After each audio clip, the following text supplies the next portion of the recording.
मेरा नाम है पुष्पेंद्र चढ़ार और आप देख रहे हैं मेरे साथ मेरा चैनल पुष्पेंद्र चढ़ार, जिस पर आज हम बात करेंगे नेगोशिएबल इंस्ट्रूमेंट एक्ट 1881 परक्राम में लिखित अधिनियम 1881, जिसके हम MCQs की बात करेंगे जो आजकल यूट्यूब चैनल पर आसानी से अवेलेबल नहीं होते हैं। परक्राम लिखित अधिनियम के सही विकल्प, वो भी हिंदी में। तो हम बात करेंगे, ये सेंट्रल लॉ एजेंसी की प्रश्न बैंक बुक है जो नारायण सिंह के द्वारा लिखी गई है। ये आप पुस्तकालय से भी प्राप्त कर सकते हैं। प्रश्न 1, अभियुक्त के द्वारा परक्राम में लिखित अधिनियम की धारा 138B के अंतर्गत जारी सूचना पत्र अभियुक्त के द्वारा प्राप्त होने के बाद परिवादी ऐसे सूचना पत्र के आधार पर कोई कार्यवाही नहीं करता और उसी चेक के बारे में सूचना पत्र भेजता है तो निम्नलिखित में से कौन सा उत्तर सही नहीं है।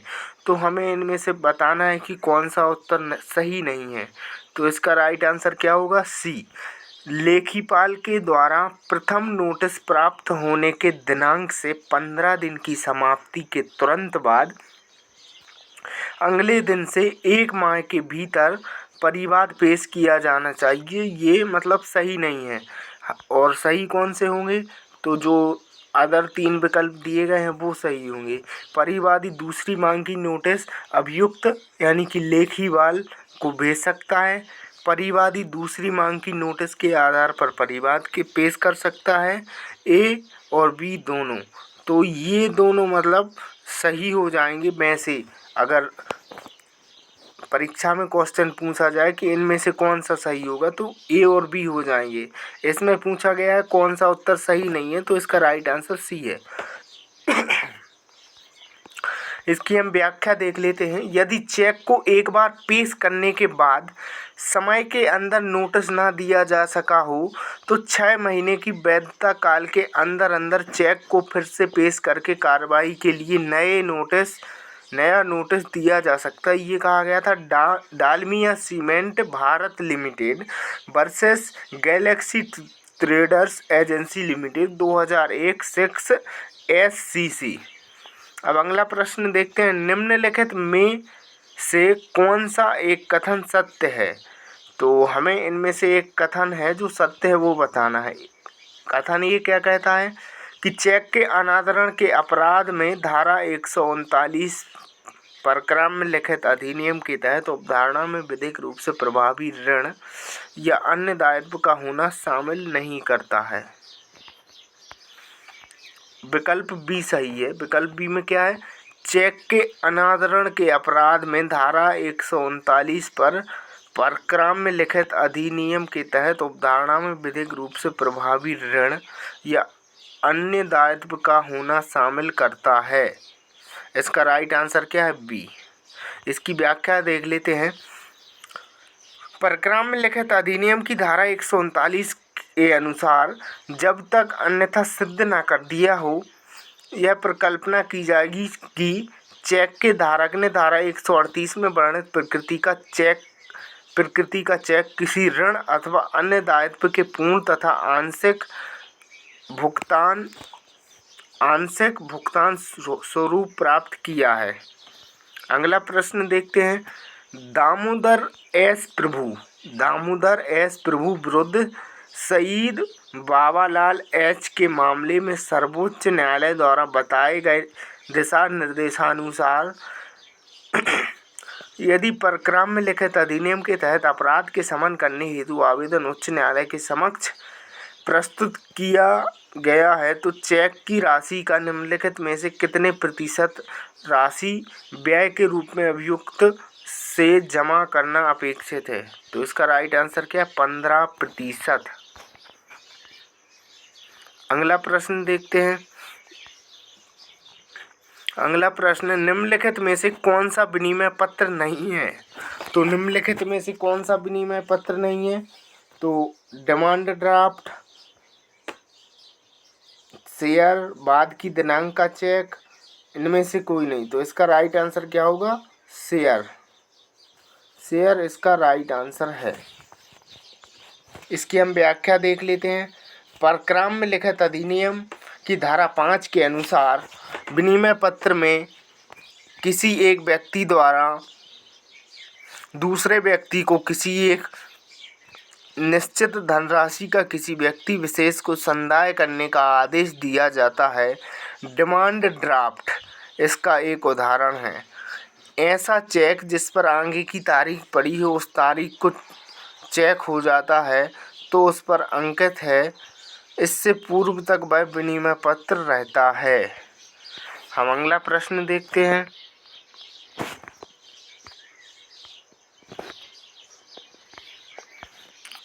अगला प्रश्न है शब्दावली। इलेक्ट्रॉनिक प्रारूप में एक चेक को परक्राम्य लिखित अधिनियम की धारा की किस धारा में परिभाषित किया गया है? तो इसका राइट आंसर क्या है? मतलब इसको वैसा धारा में परिभाषित नहीं किया गया, इसको स्पष्टीकरण एक्सप्लेनेशन में परिभाषित किया गया है। तो इसे धारा 6 की उपधारा 1 के का स्पष्टीकरण में परिभाषित किया गया है। इसका हम वो देख लेते हैं। व्याख्या। परक्राम्य लिखित अधिनियम की धारा 6 स्पष्टीकरण 1 का के अनुसार इलेक्ट्रॉनिक रूप में चेक से ऐसा चेक अभिप्रेत है जिसमें कागज चेक का यथोचित दर्पण प्रतिबिंब अंतर्विष्ट है और अंकीय हस्ताक्षर बायोमेट्रिक हस्ताक्षर सहित या के बिना और असमयत क्रिप्टो प्रणाली के प्रयोजन के साथ न्यूनतम सुरक्षा मानक को सुनिश्चित करने की सुरक्षित प्रणाली में उत्पन्न किया जाता है या लिखा जाता है या हस्ताक्षरित किया जाता है। अगला प्रश्न देखते हैं। अगला प्रश्न है निम्नलिखित कथनों में से कौन सा सही नहीं है? तो हमें ये कथन बताना है कि इनमें से कौन सा सही नहीं है। उसी संव्यवहार में कई अनादृत चेक के संबंध में संयुक्त परिवाद प्रस्तुत होना वर्जित नहीं है। 1 वर्ष के अंतराल में 3 अनादृत चेक के संबंध में संयुक्त परिवाद प्रस्तुत होना पोषणीय है। 3 वर्ष के अंतराल में अनादृत चेक के संबंध में संयुक्त परिवाद प्रस्तुत होना पोषणीय है। तो इसका आंसर क्या है? इसका आंसर है सी। 3 वर्ष के अंतराल में अनादृत चेक के संबंध में संयुक्त परिवाद प्रस्तुत होना पोषणीय है। अगला प्रश्न देखते हैं। परक्राम्य लिखित अधिनियम की धारा 138 में अधिकतम कारावास की अवधि क्या है? तो इसमें अधिकतम कारावास की अवधि क्या है? इसमें है 2 वर्ष। इसकी व्याख्या देख लेते हैं।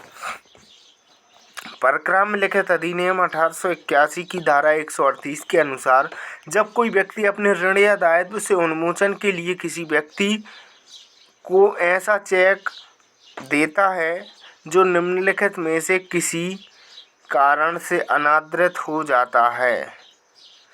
बैंक खाते में पर्याप्त धनराशि जमा नहीं होने से अथवा पहले से ही अन्य व्यक्ति को संदाय के लिए चेक जारी कर दिए जाने से, तब ऐसे व्यक्ति को 2 वर्ष तक की अवधि के कारावास अथवा चेक की राशि से 2 गुनी राशि तक के जुर्माने अथवा दोनों से दंडित किया जा सकता। धारा 138 में जो परक्राम्य लिखित अधिनियम की उसमें जुर्माना कितना है? जो चेक की राशि है उसके 2 गुनी राशि के जुर्माने से दंडित किया जा सकता है या दोनों से। अगला प्रश्न देखते हैं। अगला प्रश्न है इस अधिनियम की धारा 138 के खंड खा के अंतर्गत नोटिस देने के बाद चेक के लेखीवाल को नोटिस प्राप्त हो जाता है। अदाता अथवा चेक धारक इस नोटिस के आधार पर कोई कार्रवाई नहीं करता है और उसी चेक के संबंध में नया नोटिस भेजता है। निम्नलिखित में से कौन सा उत्तर सर्वाधिक सही होगा? तो इसका राइट आंसर क्या होगा?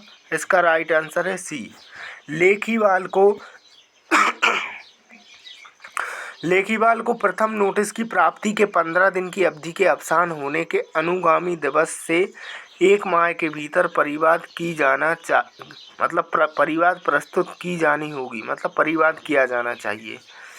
व्याख्या देखते हैं। परक्राम लिखित अधिनियम की धारा 138 के अंतर्गत अपराध का गठन हो जाता है यदि चेक के अनादृत यानी कि डिसऑनर हो जाने पर दिए गए नोटिस की प्राप्ति के 15 दिन के भीतर रकम का संदाय नहीं किया जाता है। ऐसे मामले में परिवादी या पीड़ित पक्षकार परिवाद लाने का हकदार हो जाता है। ऐसा परिवाद वाद हेतुक उत्पन्न होने के लिए 1 माह के भीतर लिया जा सकता है। अगला प्रश्न देखते हैं। माननीय उच्चतम न्यायालय ने किस निर्णय में निर्धारित किया कि जहां भुगतान को रोकने का निर्देश चेक को प्रस्तुत करने के पूर्व लेखीवाल ने दे दिया हो, वहां भी अधिनियम की धारा 138 के अंतर्गत कार्रवाई से लेखीवाल बच नहीं सकता। किस मामले में कहा गया था यह? मोदी सीमेंट बनाम कुची कुमार नंदी। तो इसकी व्याख्या देख लेते हैं, ये केस कब का है। मोदी सीमेंट वर्सेस कुची कुमार नंदी 1998 3 SCC 249 में निर्णीत किया गया कि धारा 138 के अंतर्गत उत्पन्न होने वाले दायित्व को बैंक को यह निर्देश देकर कि भुगतान रोक दिया जाए काटा नहीं जा सकता। अगला प्रश्न देखते हैं। अधिनियम की धारा 138 के अंतर्गत वाद हेतु उत्पन्न होने की तिथि से कितने दिन के भीतर परिवाद पेश किया जाना चाहिए? अधिनियम की धारा 138 के अंतर्गत वाद हेतु उत्पन्न होने की तिथि से कितने दिन के अंदर परिवाद पेश किया जाना चाहिए? तो इसका राइट आंसर क्या होगा? इसका राइट आंसर है 1 माह के भीतर। इसकी हम व्याख्या देख लेते हैं। व्याख्या में क्या दिया गया है? परक्राम में लिखित अधिनियम की धारा 138 के प्रावधान उस समय तक प्रभावी नहीं होंगे जब तक कि चेक जारी किए जाने की तिथि से 3 माह के अंदर अथवा वैधता तिथि तक जो अग्रिम हो बैंक को प्रस्तुत ना किया गया हो। अगर बैंक को प्रस्तुत नहीं किया गया है तो लागू नहीं होगी। आदाता या सम्यक अनुक्रम में धारक होल्डर इन ड्यू कोर्स जैसी की स्थिति हो कथित राशि के भुगतान की मांग चेक के आदेश से चेक के भुगतान न होने एवं वापसी की सूचना प्राप्ति के 30 दिनों के भीतर करे। वीडियो देखने के लिए धन्यवाद। प्लीज़ हमारे चैनल को सब्सक्राइब कर दीजिए।